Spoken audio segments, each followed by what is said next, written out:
அடிப்படையில சந்தேகத்தின் பேரில் ராஜாக்கண்ணு அவர்களை அந்த பகுதி காவல்துறையினர் கைது செஞ்சுட்டு போறாங்க. இதை தொடர்ந்து காவல் நிலையத்துக்கு போய் பார்த்த அவரோட மனைவி பார்வதி அம்மாள் ரொம்ப திடுக்கிடுறாங்க. அதுக்கு காரணம் என்னன்னு பார்த்தோம்னா, ராஜாக்கண்ணு அவர்களை நிர்வாணப்படுத்தி காவல்துறையினர் ரொம்ப கொடுமைப்படுத்துறதை அவங்க பாக்குறாங்க. இதை தொடர்ந்து அவங்க அந்த பகுதியில மார்க்சிஸ்ட் கம்யூனிஸ்ட் கட்சியை சேர்ந்த கோவிந்தன் அப்படிங்கிறவங்களை போய் பார்த்து உதவி கேட்கறாங்க. அதுக்கப்புறம் கம்யூனிஸ்ட் கட்சியினர் எல்லாமே நிறைய போராட்டம் நடத்துறாங்க. இதை தொடர்ந்து மார்க்சிஸ்ட் கம்யூனிஸ்ட் கட்சியை சேர்ந்த கோவிந்தன் அப்படிங்கிறவர் காவல் நிலையத்துல போய் பார்க்கறாரு. அப்போ ராஜாக்கண்ணு அவர்கள் காவல் நிலையத்திலிருந்து தப்பிச்சு போயிட்டதா ஒரு தகவலை காவல்துறையினர் கொடுக்குறாங்க. இதனாலவே ரொம்ப அதிர்ச்சி அடைந்த அவரோட குடும்பத்தினரும் கம்யூனிஸ்ட் கட்சியினரும் ஒரு பெரும் போராட்டத்தை நடத்துறாங்க. ஆனா என்ன பண்ணியும் ராஜாக்கண்ணு அவர்களை கண்டுபிடிக்க முடியல. இதனால சென்னையில இருக்கிற சந்துரு அப்படிங்கிற வழக்கறிஞரை கம்யூனிஸ்ட் கட்சியை சேர்ந்த கோவிந்தன் அப்படிங்கிறவர் போய் பார்க்கறாரு. இப்போ இந்த வழக்கு சென்னை உயர்நீதிமன்றத்துல பதியப்படுது. இந்த வழக்கு தொடர்ந்து நடந்துட்டு இருக்கிற சூழ்நிலையில தான் 1996ஆம் ஆண்டு ராஜாக்கண்ணு அவர்கள் இன்னும் கண்டுபிடிக்கப்படல அப்படிங்கிறதுனால ஒரு இடைக்கால நிவாரண தொகையா பாதிக்கப்பட்ட ராஜாக்கண்ணுவின் மனைவிக்கும் அவரோட தங்கச்சிக்கும் ஒரு தொகை கொடுக்கப்பட்டது. இதை தொடர்ந்து இந்த வழக்கு சிபிசிஐடிக்கும் மாற்றாங்க.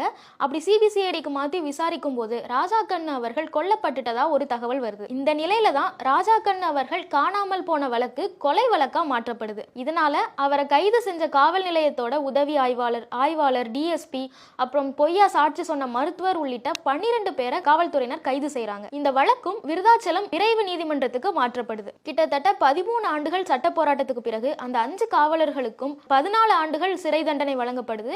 அந்த பொய் சாட்சி சொன்ன மருத்துவர் ஒருத்தருக்கு 3 ஆண்டுகள் சிறை தண்டனையும் வழங்கப்படுது.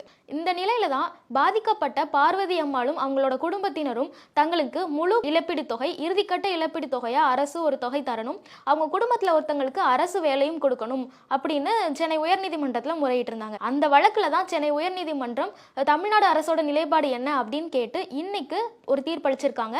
அதோட இந்த வழக்கை வர ஏப்ரல் 23ஆம் தேதிக்கும் ஒத்தி வச்சிருக்காங்க. வர ஏப்ரல் 23ஆம் தேதி சென்னை உயர்நீதிமன்றத்தில் தமிழ்நாடு அரசு என்ன பதில் அளிக்க போகுது அப்படின்னு பொறுத்திருந்து தான் பார்க்கணும்.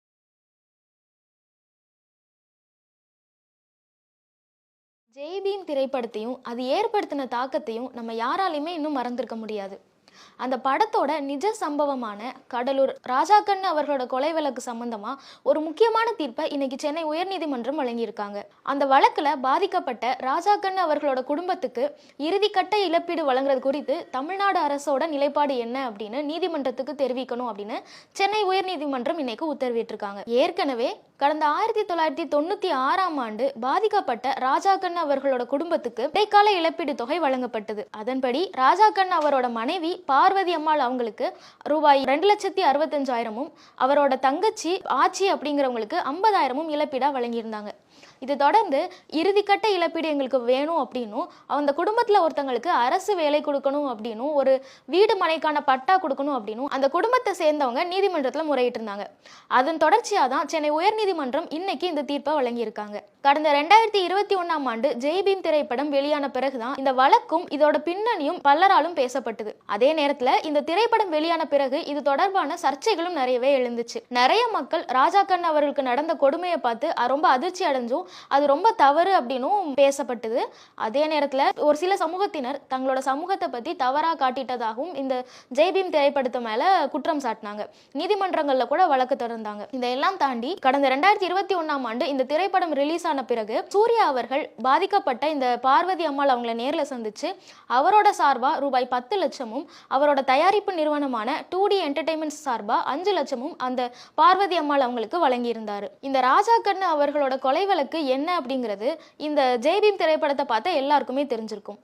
இந்த வழக்கோட பின்னணி தெரிஞ்ச எல்லாருக்குமே அதுக்கப்புறம் இந்த கேஸ் எப்படியெல்லாம் நடந்தது, இதுல நீதிமன்றம் என்னெல்லாம் தீர்ப்பு வழங்கினாங்க அப்படின்னு தெரிஞ்சிருக்க வாய்ப்பில்லை. அதை நம்ம இந்த வீடியோல பார்க்கலாம். கடந்த 1993ஆம் ஆண்டு கடலூர் மாவட்டம் விருதாச்சலம் பகுதியில் இருக்கிற கம்மாபுரம் அப்படிங்கிற பகுதியில் ராஜாக்கண்ணு அவர்கள் வசிச்சுட்டு இருக்காரு. பழங்குடியின மக்கள் வாழ்ற அந்த பகுதியில் இவர் பழங்குடியின மக்களுக்கான தலைவராகவும் இருந்திருக்காரு. அந்த நிலையில அந்த பகுதியில் இருக்கிற ஒரு உயர் சாதியினர் வீட்டில் 40 சவரன் நகை காணாம போனதாகவும் அதை